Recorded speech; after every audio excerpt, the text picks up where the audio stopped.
नमस्कार, न्यूज़र के खास कार्यक्रम नेशनल वॉइस में आपका स्वागत है। मैं हूं देवेंद्र कुशवाहा। आज इस कार्यक्रम में हम बात करेंगे कांवड़ यात्रा की, जिसकी शुचिता बनाए रखने के लिए सरकार ने एक फरमान जारी किया, जिसे राजनीतिक दलों ने हिंदू मुसलमान का रूप देने का प्रयास किया। इसी बीच एक्टर और सामाजिक कार्यकर्ता सोनू सूद ने एक्स पर पोस्ट किया और इस पोस्ट में उस बात का जिक्र किया जो कि किसी के गले नहीं उतर रहा। उन्होंने भगवान श्री राम और माता शबरी के प्रसंग का हवाला देते हुए ऐसा कुछ लिख दिया जिससे उनकी सोशल मीडिया पर तो थू थू हुई ही, साथ ही साथ उनके इस ट्वीट से द्वेष और प्रेम का अर्थ ही बदल गया। आज हम नेशनल वॉइस में यूपी सरकार के उस एक पहलू की पड़ताल करेंगे और यह समझने की कोशिश करेंगे कि यूपी सरकार का जो फरमान है वह सिर्फ और सिर्फ कांवड़ यात्रा की शुचिता और पवित्रता बनाए रखने के लिए किया गया है। तो आइए शुरू करते हैं नेशनल वॉइस।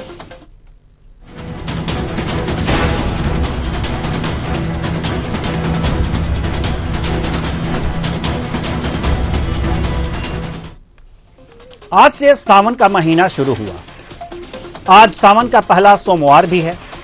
यह पूरा महीना हिंदू और सनातन धर्म को मानने वालों के लिए पवित्र माह माना जाता है। इस महीने में भगवान भोलेनाथ के भक्त गंगा का शुद्ध जल भरकर सैकड़ों किलोमीटर की पदयात्रा करते हुए भोलेनाथ के पवित्र मंदिर में जल अर्पण करते हैं। लेकिन सबसे बड़ा सवाल यह है कि इस यात्रा की पवित्रता और शुचिता कैसे बरकरार रखी जाए। सरकार के सामने ऐसे कई सवाल खड़े होते हैं और ऐसे में सरकार को इससे दो चार होना पड़ता है। पिछली कई यात्राओं की अगर जो बात करें तो कई ऐसे अवांछित घटनाएं घटी जिससे कि शांतिपूर्ण यात्रा में व्यवधान उत्पन्न हो सकता था। ऐसे में ऐसा ना हो, किसी की आस्था को ठेस ना लगे, हर चीज पारदर्शी हो, इसके लिए यूपी सरकार ने एक आदेश जारी किया। ऐसा नहीं है कि यह आदेश अचानक आया है। यह आदेश वर्ष 2011 में लागू किया गया, बस उसका सख्ती से पालन कराना जरूरी कर दिया गया है। लेकिन राजनीतिक दलों ने इसमें भी हिंदू मुसलमान घुसेड़ दिया और इसे आर्थिक जिहाद का नाम दे दिया। ऐसे में अब जरूरी हो जाता है कि सरकार ऐसा कौन सा फरमान जारी कर दिया है जिससे कि इतना घमासान धमाचौकड़ी मची हुई। फरमान के बारे में जानेंगे और यह भी जानेंगे कि क्या उसमें हिंदू मुसलमान का जिक्र किया गया है या नहीं। फरमान में क्या क्या है आप टीवी स्क्रीन पर देख सकते हैं। दुकान का मालिक का नाम लिखा होना चाहिए। हलाल सर्टिफिकेट बेचने वालों पर कार्रवाई होगी, ऐसा लिखा गया है। साथ ही साथ एक बार और इसे चलाएंगे आप, दुकानों पर नेम प्लेट लगानी होगी। यह सरकार यूपी सरकार का फरमान है। दुकान मालिक का नाम लिखना होगा, यह भी फरमान है। और साथ ही साथ यह लिखा गया है कि हलाल सर्टिफिकेट बेचने वालों पर कार्रवाई होगी, यानी कि हलाल सर्टिफिकेट का मार्का लगे, जो प्रोडक्ट है उसे बेचने पर कार्रवाई की जाएगी, ऐसा लिखा गया है। सवाल यहां पर इसमें कहीं भी ऐसा नहीं है, इसमें ऐसा कहीं भी ऐसा नहीं है कि यहां पर इसे हिंदू मुसलमान लिखा गया हो। इस फरमान में ऐसा कहीं भी नहीं है कि कोई व्यक्ति, चाहे कोई कांवड़ यात्री, अगर जो किसी मुसलमान के दुकान से सामान खरीदना चाहता है तो उस पर रोक है। कहीं ऐसा नहीं लिखा गया है कि आप अपना व्यापार ना कीजिए। बस लिखा तो सिर्फ यही गया है ना, सिर्फ यही लिखा गया है, सिर्फ उसमें यही लिखा गया है कि आप अपने दुकान के आगे नेम प्लेट लगाइए। आप अपने, अगर जो भी प्रतिष्ठान है उसके आगे उस प्रतिष्ठान के मालिक का नाम होना जरूरी है। रेट लिस्ट तो जरूरी है ही, तो यह लगाना है आपको। इसमें कहां लिखा गया है कि किसी यात्री को मना किया गया कि आप मुसलमान के दुकान पर मत जाइए। इसमें कहां ऐसा लिखा है कि किसी दुकानदार को यह कहा जाए या कोई ऐसा दुकानदार को व्यापार करने की मनाही कर दी गई कि आप फल मत बेचिए, आप सब्जी मत बेचिए। यह तो इसलिए बताया गया, इसलिए किया गया कि अगर जो एक हिंदू है और कांवड़ यात्रा करता है, कांवड़ियों का अगर जो विजुअल दिखा पाए तो आप दिखा दें कि अगर एक हिंदू क्या करता है, एक हिंदू सावन के महीने में शुद्ध गंगा का जल भरता है और सैकड़ों किलोमीटर पैदल चल करके क्या करता है? वो अपनी आस्था, अपनी श्रद्धा से पवित्र मंदिर तक, भोलेनाथ के मंदिर तक पहुंचता है, यह जल का अर्पण करता है। तो उसकी पवित्रता तो बनाए रखनी जरूरी है, उसकी पवित्रता बनाए रखना जरूरी है। और इसी पवित्रता के लिए, उसकी शुचिता बनाए रखने के लिए अगर सरकार ने कुछ फरमान जारी किए हैं तो क्या इसमें गलत है? इसमें क्या गलत है? ऐसा क्यों इस पर सवाल उठ रहे हैं? क्यों हिंदू मुसलमान हो रहा है? सवाल यह है, यह कांवड़ यात्रा, ये भक्त, ये भोलेनाथ के भक्त सावन के महीने में सैकड़ों किलोमीटर पैदल चलते हैं, गंगा जल से शुद्ध गंगा का जल भरते हैं, अपने कंधे पर कांवड़ रखते हैं और मंदिर तक पहुंचते हैं। और मंदिर तक पहुंचने के बाद जल अर्पण करते हैं। किस लिए? आस्था है उनके अंदर, आस्था है। सरकार ने फरमान जारी किया और इसी आस्था को बनाए रखने के लिए आदेश जारी किया गया है। सरकार ये कहती है, ये आदेश देती है, ये कहती है, फरमान के बाद वो जीएफएक्स यूपी सरकार ये कह रही है, क्या कह रही है? ग्राफिक्स के माध्यम से हम आपको दिखाएंगे। यूपी सरकार ने क्या कहा है? ये क्या कहा है कि यह फैसला कांवड़ यात्रियों की शुचिता बनाए रखने के लिए किया गया है। गलत क्या है? गलत क्या है? किसको व्यापार के लिए मनाही कर दी गई? किस वर्ग को मनाही कर दी गई? यह सबसे बड़ा सवाल है। यह सबसे बड़ा सवाल है। जो राजनीतिक दल, जो नेता इस तरह की बातें करते हैं, वास्तव में वो खुद वोट की राजनीति कर रहे हैं। क्या किसी की पवित्रता बनाए रखना यह सरकार की जिम्मेदारी नहीं है? किसी के आस्था पर ठेस न लगे, क्या यह सरकार की जिम्मेदारी नहीं है? बिल्कुल है। और उसी के अनुसार योगी सरकार ने यह फैसला लिया है, जो कि उत्तराखंड के सरकार को भी, यानी कि मुख्यमंत्री धामी को भी पसंद आया, उन्होंने वह लागू कर दिया।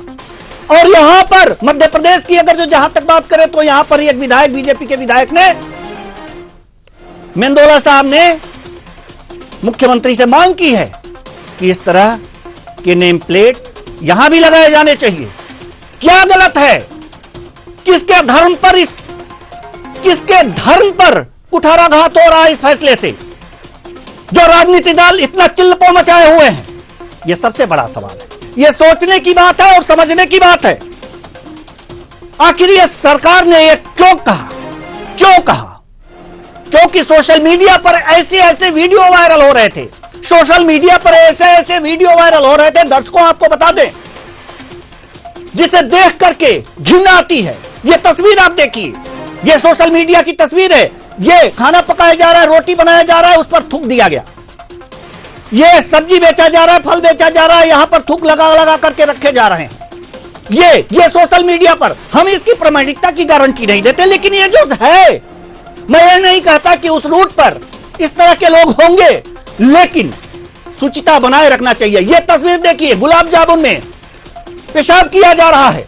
यह सोशल मीडिया पर, मैं इन वीडियो की प्रामाणिकता पर प्रमाणिक नहीं करता हूं, मैं इसकी प्रामाणिकता की गारंटी नहीं देता, लेकिन सोशल मीडिया पे तो चल रहे हैं। इससे क्या भाव उत्पन्न होगा? इससे क्या भाव उत्पन्न होते हैं? आप बताइए, आप खुद देखिए, ये तस्वीर देखिए, ये वीडियो देखिए जो सोशल मीडिया पर वायरल हो रहे हैं, इससे क्या भाव उत्पन्न होगा? फिर भी ये चीजें हैं, आप देख सकते हैं ये वीडियो।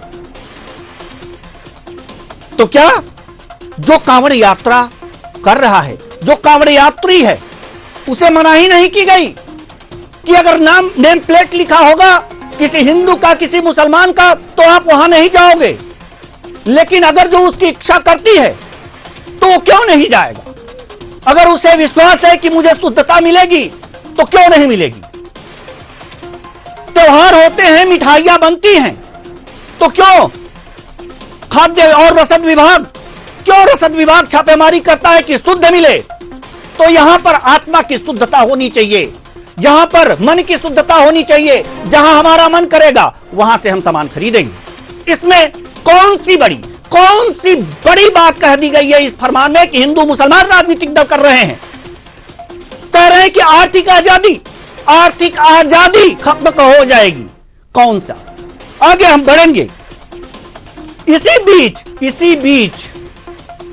बीच एक एक्टर और समाज सेवक सोनू सूद का ट्वीट आ गया। ट्वीट में क्या कहा गया आप देख सकते हैं कि अहिंसा से, अगर इस तरह से कोई बात होती है तो हिंसा को अहिंसा से खत्म किया जा सकता है, यह सोनू सूद कह रहे हैं। यानी कि अगर कोई रोटी थूक करके बनाता है, अगर कोई खाना बनाता है थूक करके बनाता है, तो सोनू सूद जी का कहना है कि इस हिंसा को अहिंसा से मिटाया जा सकता है।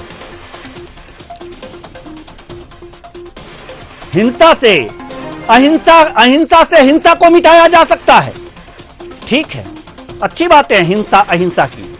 उन्होंने यह बात भी लिखी है कि भगवान राम प्रभु श्री राम माता सबरी के जूठे बेर खा सकते हैं, तो फिर अहिंसा से हिंसा को कैसे नहीं? मानवता देखिए, यानी कि आप जूठन खाइए। कुल मिलाकर के सबरी की तुलना, भगवान राम की तुलना, सबरी की तुलना इन घृणित, ये जो वायरल वीडियो है, ये वायरल वीडियो हम आपको दिखाना चाहेंगे कि ये जो अभी आपने देखा कि उसकी तुलना, सबरी की तुलना इन लोगों से की जा रही है। सबरी की तुलना इन लोगों से की जा रही है, इन कुकर्मियों से की जा रही है जो रोटी तो बना रहे हैं खाने के लिए, लेकिन उस पर थूक करके रोटी बना रहे हैं। इन कुकर्मियों से तुलना की जा रही है। यहां पर सब्जियां तो बेची जा रही हैं, लेकिन उसे थूक लगा करके बेची जा रही है। इनसे तुलना, यह कहां तक उचित है? सोशल मीडिया पर सोनू सूद की फजियत हुई है, वास्तव में फजियत हुई है, और होनी भी चाहिए। ऐसे अगर जो बातें आती हैं तो इस पर फजियत होनी चाहिए, और फजियत हुई। कई लोगों ने, एक ने लिखा, आप ट्वीट में देख सकते हैं, उनको लॉकडाउन में जब आप अच्छा काम कर रहे थे तो आपके लिए ब्लॉग पर एक छोटी सी कविता लिखी थी। अपने ब्लॉग पर एक कविता लिखी थी, और उसमें उनकी सराहना की गई थी। उस कविता में आज वो व्यक्ति इन्हें जवाब क्या देता है कि आज ये पोस्ट देख करके मैं आहत हूं। तस्वीरों में देख लीजिए, पोस्ट देख करके आहत हूं। आपकी बुद्धिमत्ता पर संदेह होता है। शबरी की बेर की तुलना थूक वाली रोटी से, छी। यह तस्वीर देख सकते हैं।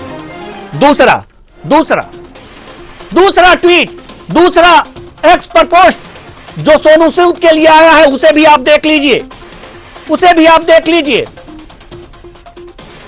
माता सबरी राम भक्त थीं, और उन्हें बेर द्वेषवश झूठे नहीं किए थे।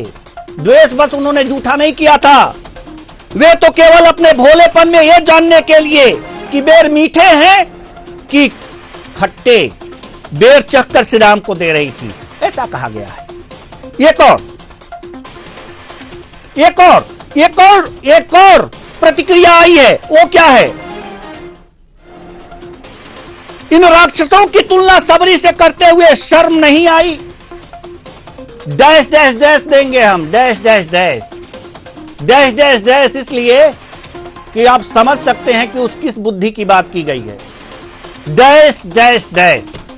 एक बार फिर हम इसको बताएंगे कि इन राक्षसों की तुलना, ये जो वीडियो में थूक लगा रहे हैं, रोटी पर थूक रहे हैं, इन वीडियो की तुलना, इसकी तुलना आपने सबरी से की है, आपको शर्म नहीं आई, यह कहा गया है। और उसके बाद डैश डैश डैश, आप समझ सकते हैं बुद्धि है क्या। दूसरा भी जवाब आया है। दूसरा जवाब यह आया है, मानसिक संतुलन पूरी तरह से खो चुके हैं आप। सोनू सूद के लिए मानसिक संतुलन पूरी तरह से आप खो चुके हो। असली चेहरा कब तक छिपाते? यही कोई हिंदू थूक कर रोटी बनाता तो हाइजीन और हेल्थ की पूरी क्लास लगा देते, पूरी क्लास लगा, और नहीं तो भगवा आतंक बताते। ये तस्वीरें गवाही दे रही हैं। सोनू सूद, आपने सबरी और प्रभु श्री राम के प्रेम को गलत लोगों से तुलना कर दी। वास्तव में शर्म आनी चाहिए। एक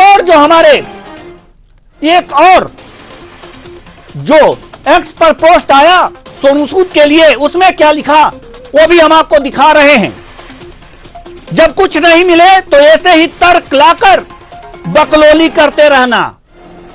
श्री राम में झूठे बेर खाए थे, भगवान कृष्ण ने माखन चुराए थे, शिव जी तो भंग और गांजा पीते थे।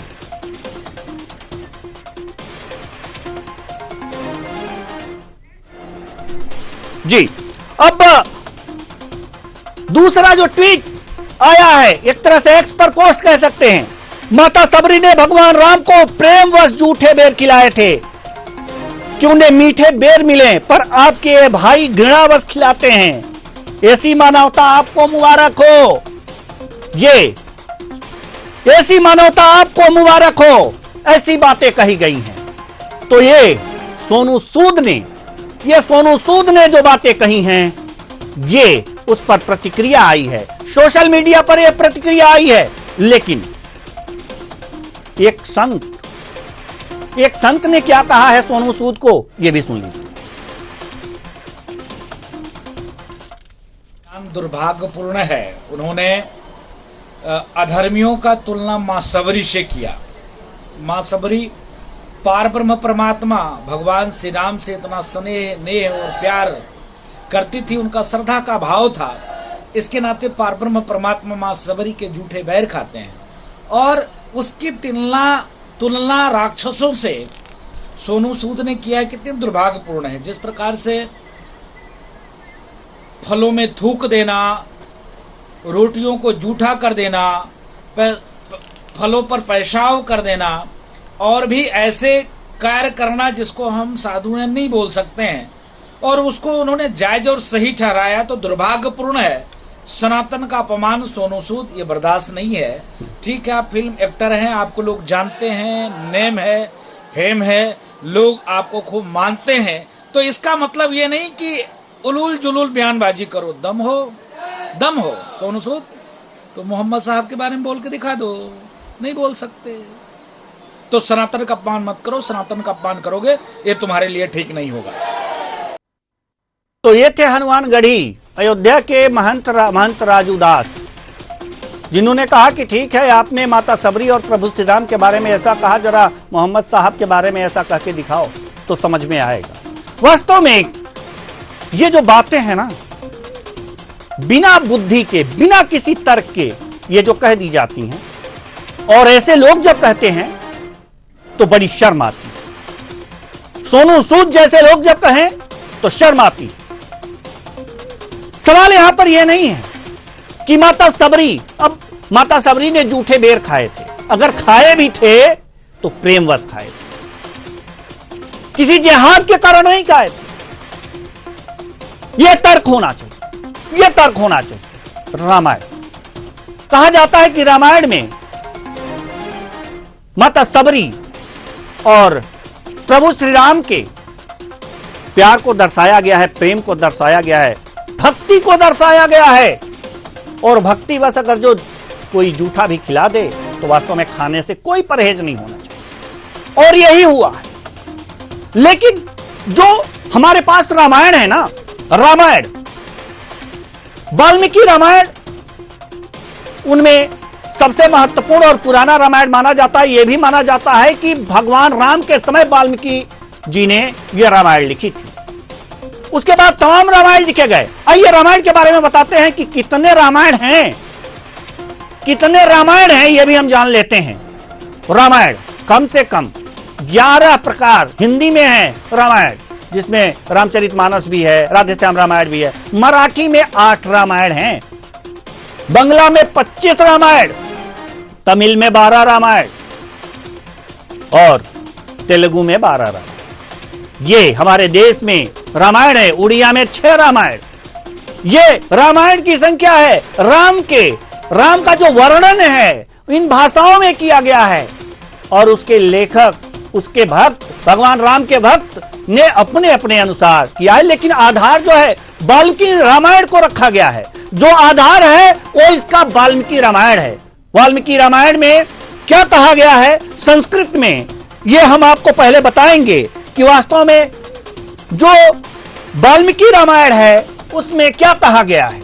वाल्मीकि रामायण में अरण्य कांड में जो सर्ग 74/17 सही 1/2 ये इसमें ये श्लोक है।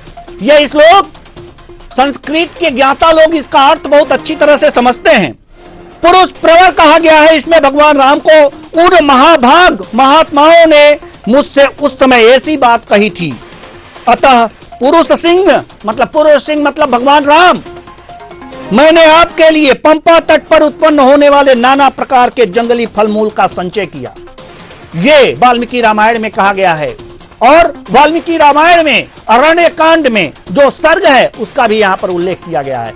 इसमें यह कहीं नहीं कहा गया, वाल्मीकि रामायण में कहीं भी नहीं कहा गया कि माता शबरी ने प्रभु श्री राम को जूठे बेर खिलाए थे।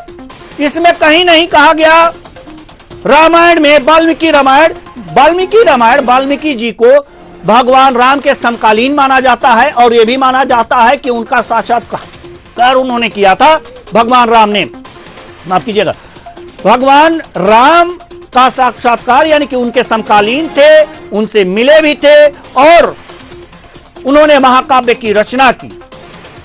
यह भी कहा जाता है कि वाल्मीकि आश्रम में लव कुश का जन्म हुआ था, और उससे पहले ही वाल्मीकि ने रामायण की रचना शुरू कर दी थी। तो इसी को आधार मानकर अन्य रामायण भी लिखे गए अपनी भक्ति के अनुसार, अपने रस के अनुसार, अपने छंद के अनुसार।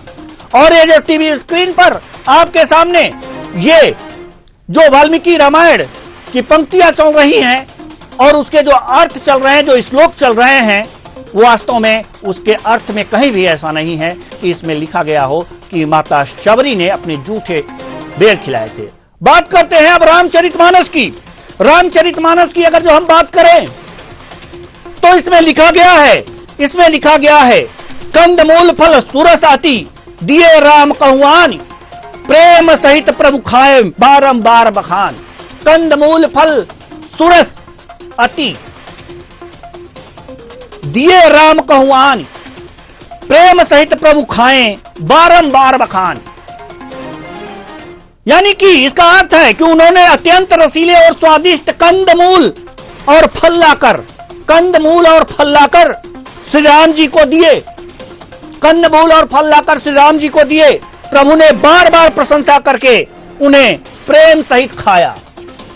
लेकिन इसमें भी कहीं ऐसा उल्लेख नहीं है कि शबरी ने जूठे बेर दिए थे। लेकिन राधे श्याम रामायण जो कि एक नौटंकी का अंश है, रामलीला में उसके चौपाइयों का अध्ययन किया जाता है, उस राधे श्याम रामायण में जूठे बेर का जिक्र मिलता है, प्रेमवश मिलता है। हम मान लेते हैं कि वास्तव में प्रेमवश प्रभु श्री राम ने शबरी माता के जूठे बेर खाए। तो क्या ये हक मिल जाता है? सोनू सूद जी, आपसे सवाल है कि क्या यह हक मिल जाता है कि अगर इस तरह से अपवित्र करके अगर जो कोई खाना देता हो तो उसे खा लिया जाए? बिल्कुल नहीं। और इसीलिए अगर जो यूपी सरकार या उत्तराखंड की सरकार ने जो फरमान जारी किए हैं, अगर इसीलिए जारी किए हैं तो इसमें क्या दिक्कत है? अगर हमारा मित्र किसी और वर्ग का है, किसी और धर्म का है और उसने दुकान खोली है, मुझे विश्वास है कि वो ऐसा कुछ नहीं करेगा, हमारी पवित्रता को भंग नहीं करेगा, तो हम उसके दुकान पे जा सकते हैं। वो मेरा प्रश्न है, वो मेरा अधिकार है, कांवड़ यात्रियों का अधिकार है, न कि किसी और का। तो ये अपने विश्वास का है, प्रश्न है। अगर हमारा विश्वास है तो वास्तव में मैं वहां जाऊंगा उस व्यक्ति की दुकान पर जाऊंगा, फल सब्जी, अगर होटल है तो खाना खाऊंगा। अगर विश्वास नहीं है तो मैं नहीं जाऊंगा। इसमें कहां यह लिख दिया गया है, कहां यह लिख दिया गया है इस फरमान में कि हां, कि मुस्लिम धर्म के लोग, सिख धर्म के लोग, ईसाई धर्म के लोग उस रूट पर व्यापार नहीं कर सकते। ऐसा तो कहीं नहीं लिखा गया। अगर नहीं लिखा गया है तो अपनी आदत सुधारिए आप। अगर आप पे विश्वास नहीं है, आपके दुकान पे जाने का, कांवड़िया विश्वास नहीं करते, हिम्मत नहीं करते हैं, तो वो चीज आप अपनी आदत सुधार लीजिए। इसलिए अगर जो यूपी सरकार का, उत्तराखंड सरकार का यह फरमान है तो वास्तव में फरमान सही है। फिलहाल इस कार्यक्रम में इतना ही। मुझे दीजिए इजाजत। नमस्कार।